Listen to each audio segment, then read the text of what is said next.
വെള്ളിയാഴ്ച രാവിലെയാണ് ഒഡീഷയിൽ നിന്നും ട്രെയിൻ മാർഗം കഞ്ചാവ് എറണാകുളത്തേക്ക് എത്തിച്ചത്. ഒഡീഷ സ്വദേശി ദുര്യോധന മാലിക്കാണ് കഞ്ചാവ് കൊണ്ടുവന്നത്. ഇയാളിൽ നിന്നും കഞ്ചാവ് കൈപ്പറ്റാൻ എത്തിയതായിരുന്നു കുണ്ടന്നൂർ സ്വദേശി സച്ചിൻ. കൈമാറ്റം നടത്തുന്നതിനിടയിൽ പോലീസ് സംഘം എറണാകുളം സൗത്ത് റെയിൽവേ സ്റ്റേഷൻ പരിസരത്ത് നിന്നും ഇരുവരെയും പിടികൂടുകയായിരുന്നു. കഞ്ചാവിന് പുറമെ ഇവരുടെ പക്കൽ നിന്നും 28,000 രൂപയും ഒരു സ്കൂട്ടറും പിടിച്ചെടുത്തു.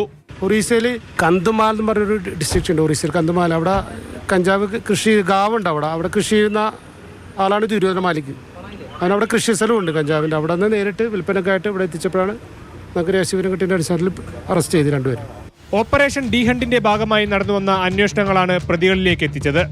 സ്കൂൾ വിദ്യാർത്ഥികൾക്ക് ലഹരി വിൽപ്പന നടത്തുന്ന സംഘത്തിലെ മുഖ്യ കണ്ണിയാണ് പിടിയിലായ സച്ചിൻ. വലിയ അളവിൽ കേരളത്തിന് പുറത്തുനിന്നും കഞ്ചാവ് എത്തിച്ച് ചെറുപൊതികളിലാക്കി സ്കൂൾ വിദ്യാർത്ഥികൾ ഉൾപ്പെടെയുള്ള ആളുകൾക്ക് വിൽക്കുന്നതായിരുന്നു രീതി. കഴിഞ്ഞ മാസം സംഘത്തിലെ മറ്റൊരു പ്രധാനിയായ അമൽ ജോസിയെ ഡാൻസ് ഓഫ് സംഘം പിടികൂടിയിരുന്നു.